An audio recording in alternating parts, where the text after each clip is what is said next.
मुंबई महापालिकेच्या निवडणुकीत महाराष्ट्र नवनिर्माण सेनेचं भवितव्य काय असेल हे येणारा काळ स्पष्ट करेलच।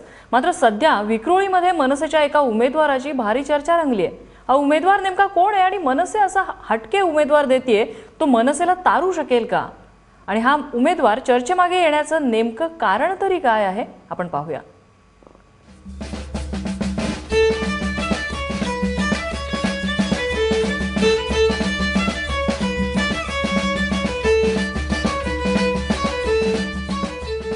जयंत दांडेकर हे नाव फार कुणाला माहीत असण्याचं विशेष कारण नाही, पण विक्रोळीतल्या कन्नमवार नगरमध्ये सध्या या नावाची जोरदार चर्चा आहे। जयंत दांडेकर यांना मनसेनं उमेदवारी दिली आहे। वय अवघ 53 वर्ष आणि उंची आहे फक्त 3 फूट।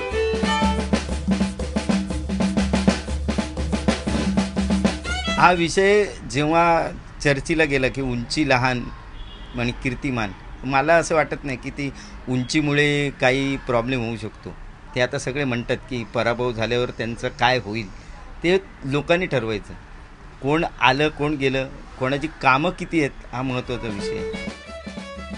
मिस्टर डिपेंडेबल म्हणून प्रसिद्ध असलेले दांडेकर न थकता कधीही मदतीसाठी धावून जातात, असं इथल्या नागरिकांचं म्हणणं आहे। एक दक्ष नागरिक या नात्याने सतत कार्यरत असतात। कोणताही प्रश्न असो, हॉस्पिटलचा असो, पाण्याचा असो, लाईटचा असो किंवा रस्त्यावर पडलेल्या खड्ड्यांचा असो, कन्नमवारमध्ये इथे राहणारा प्रत्येक व्यक्ती फक्त एकाच व्यक्तीचं नाव घेतो, ते म्हणजे जयंत दांडेकर। जब भी हमको ज़रूरत पड़ती है कि भाई ये काम है, तो वो आदमी एक पैर पे खड़ा होता है, एक पैर पे कि हाँ भाई मैं कर दूंगा, और कोई काम के लिए इनकार नहीं, कुछ नहीं। उंचीनं 3 फूट असलो तरी त्यात कसलाही न्यूनगंड न मानता निष्ठेनं समाजकार्य करीत राहीन, असा विश्वास जयंत दांडेकरांनी व्यक्त केलाय।